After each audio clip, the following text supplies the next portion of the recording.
En manchette aujourd'hui, retour sur le débat électoral des candidats d'Abitibi-Témiscamingue et un suspect recherché après un vol d'armes à Rouyn-Noranda. Le TVA Nouvelles commence maintenant.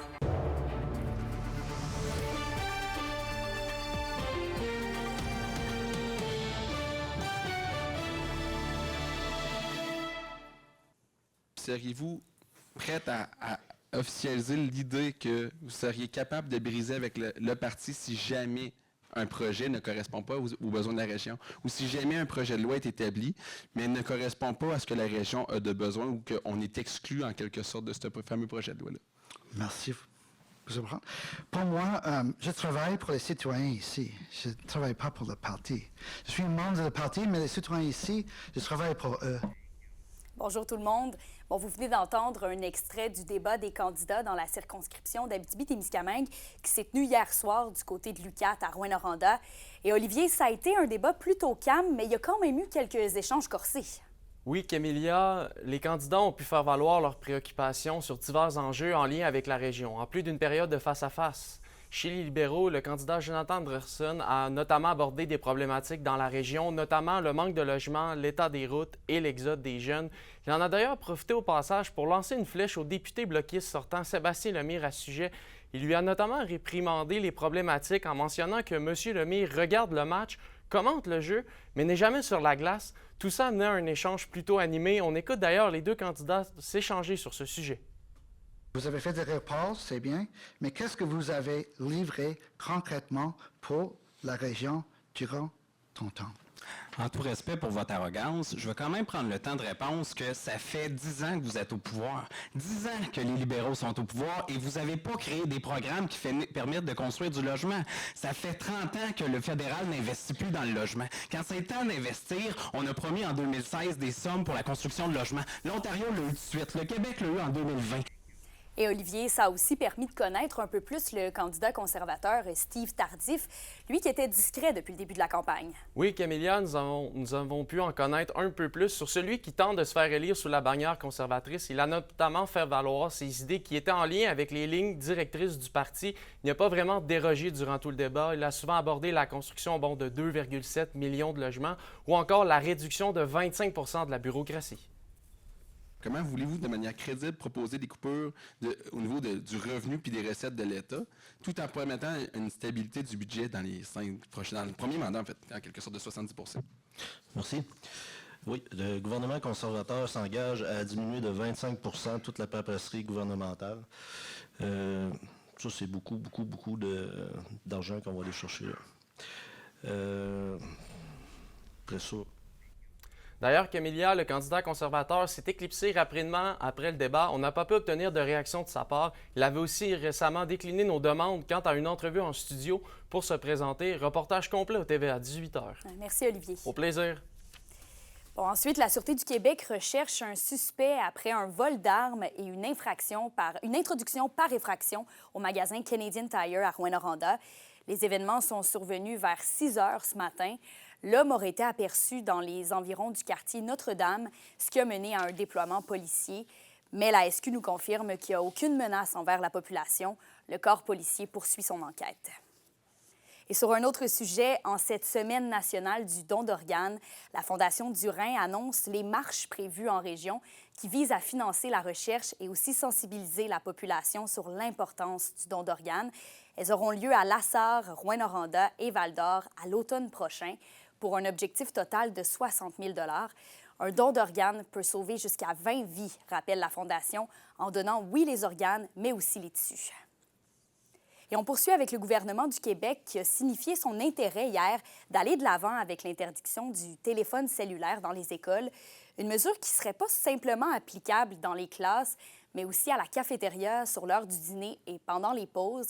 Et c'est dans le but d'éviter les distractions liées au cellulaire, mais également pour aider au développement social des jeunes. La vice-présidente du syndicat de l'enseignement de la Jamésie et de l'Abitibi-Témiscamingue, Marie-Émilie Ducéreau, voit d'un bon œil l'ajout de cette nouvelle mesure dès l'automne prochain. Au secondaire, des fois, on les voit, ils sont assis ensemble, ils se textent même entre eux. Et l'habitude de se regarder dans les yeux, de discuter entre nous, ça se perd tranquillement. Donc, c'est sûr que du côté de la capacité d'attention, de ne pas perdre la concentration en classe, il y a vraiment des bienfaits à cette interdiction-là. La question du jour TVA, une présentation de Mobilier Bélan qui vous offre depuis plus de 50 ans un service de qualité et un grand choix de matelas, mobilier, électro au prix compétitif que vous recherchez.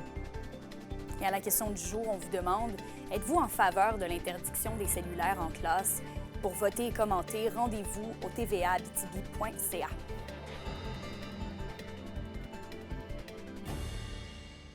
Et le prospecteur de Val-d'Or lance une bière en l'honneur du policier Thierry Leroux, mort en service lors d'une intervention à Lac-Simon en 2016. Le nouveau produit de la microbrasserie permet d'amasser de l'argent pour la Fondation du policier qui met en valeur des initiatives pour améliorer la qualité de vie des jeunes de 4 à 25 ans, notamment avec des bourses scolaires et des façons de pratiquer des activités sportives. La nouvelle bière, une lager blonde abitibienne, est disponible au Maxi et compagnie de Val-d'Or, ainsi qu'à la microbrasserie du prospecteur. Et on se déplace maintenant dans la communauté de Kitsakik. Le chef Régis Pénosoué est sorti publiquement hier pour dénoncer le manque d'accès à l'eau courante dans sa communauté. Il veut interpeller les candidats fédéraux à se pencher rapidement sur la question. Un reportage d'Alexis Dumont. Régis Pénosoué interpelle le gouvernement fédéral d'agir dans la gestion de l'eau courante dans la communauté de Kitsakik, une ressource auquel ils n'ont jamais eu accès depuis le début de leur existence. L'accès à l'eau, c'est un élément qui est primordial pour les membres de la communauté. Ça fait des années. Là, aujourd'hui, on est en train de regarder les possibilités de voir comment on pourrait avoir l'accès à l'eau. Un autre enjeu dont M. Pénosoué souhaite se pencher est l'ajout d'un service de police propre à la communauté. Il croit que cela pourrait aider à diminuer les actes de violence et de vandalisme à Kitsakik. Il faut voir maintenant avec eux au niveau de la sécurité publique. C'est quand même mieux les bailleurs de fonds pour nous. C'est de voir si on peut avoir notre propre sécurité publique. Consultés aujourd'hui, les députés fédéraux disent prendre le dossier au sérieux. La candidate libérale Mandy Goldmasty dit déjà se pencher sur la question et même son de cloche du côté de la députée bloquiste Sylvie Berubé. Présentement, ils vont avoir l'électricité à la fin de l'année. Donc, l'eau potable, c'est primordial, c'est fondamental pour une communauté. Donc, qu'est-ce qu'il peut faire, le gouvernement fédéral? C'est donner de l'argent et supporter la communauté. Et en même temps, la communauté veut devenir, comme toutes les autres communautés, d'avoir des droits au niveau fédéral. Donc, c'est là-dessus qu'on va travailler. J'aimerais, comme représentant au député fédéral, vraiment augmenter le profil sur les besoins dans les communautés qui n'ont pas l'accès à l'eau courant. C'est un des dossiers qui me concerne beaucoup parce que on est ici à Québec, au Canada, on a le droit d'avoir une bonne qualité de vie, puis de l'eau, c'est quelque chose que c'est un besoin basique pour tous les humains. L'UNPD mentionne de son côté par voie de communiqué qu'il est inacceptable que Kitsakik n'ait toujours pas accès à l'eau courante à ce jour et se disent prêts à se battre pour offrir les meilleurs services possibles aux communautés des Premières Nations. Le Parti conservateur de Steve Corriveau, de son côté, n'a pas répondu à notre demande d'entrevue. Alexis Dumont, RNC Nouvelles. Les SADC de l'Abitibi-Témiscamingue et du nord du Québec vous présentent la bonne nouvelle économique TVA. Andréane Gilbert et Charlène Lafrenière-Branconnier de Sainte-Terre ouvrent leur pharmacie de rêve sous la bannière Horizon Santé, accompagnées de leurs conjoints Carl Béchard et Michael Pilote. Entourées d'une équipe exceptionnelle, elles souhaitent offrir un service de proximité où le bien-être des patients est au cœur de leurs priorités. Portée par des valeurs familiales et une vision humaine, cette initiative a généré 12 emplois dans la communauté. Les SADC, partenaires de l'économie de la région. Et 5 projets culturels obtiennent un coup de pouce de la MRC d'Abitibi-Ouest grâce à un soutien financier de plus de 14 500 $. Les montants ont été alloués à la Galerie d'art extérieure, au Salon régional de l'enfance, à En cœur avec nos aînés, aux ateliers bande dessinée et pour terminer, à Mémoire vivante des écoles de rang. La MRC veut réaffirmer son engagement envers les artistes et les organismes culturels de son territoire. Et le contrat de l'appel d'offres pour le futur centre aquatique de Rouyn-Noranda est finalement octroyé au groupe Geyser Inc. Le projet est estimé à 35 millions de $. Le bâtiment du centre aquatique Anico Eagle sera érigé tout près de l'UQAT et sera relié au cégep par une passerelle. Il y aura un premier bassin de 35 mètres qui comprendra 6 couloirs de nage et un deuxième de 16 mètres qui permettra d'offrir des cours. Des gradins, une salle multifonction et un vestiaire mixte seront aussi aménagés. Et la Ville prévoit livrer le centre aquatique pour l'automne 2026. On peut écouter la réaction du président du CA du club aquatique Les Dauphins de Rouyn-Noranda.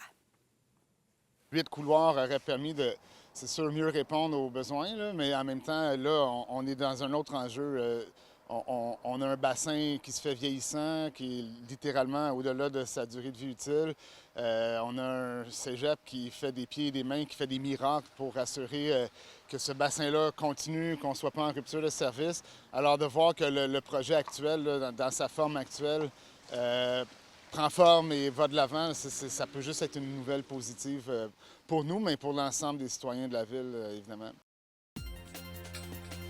Pour une nouvelle importante à nous communiquer, contactez-nous, nouvelles au pluriel, @rncmedia.ca, par téléphone au 1-866-463-4636 et notre site web tvaabitibi.ca.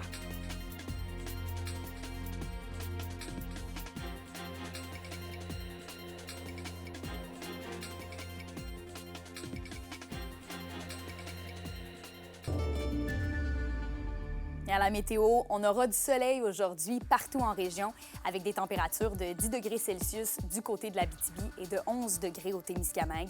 Et pour ce soir, plus au nord, ce sera toujours dégagé avec le retour des nuages après minuit. Il y aura aussi un risque de pluie verglaçante au cours de la nuit, minimum de -4. Et plus au sud, ce sera sous les nuages avec un mélange de neige et de pluie au cours de la nuit avec un minimum de +1. Donc voilà, merci d'avoir été avec nous. Profitez de la belle journée. On se donne rendez-vous ce soir au TVA 18h.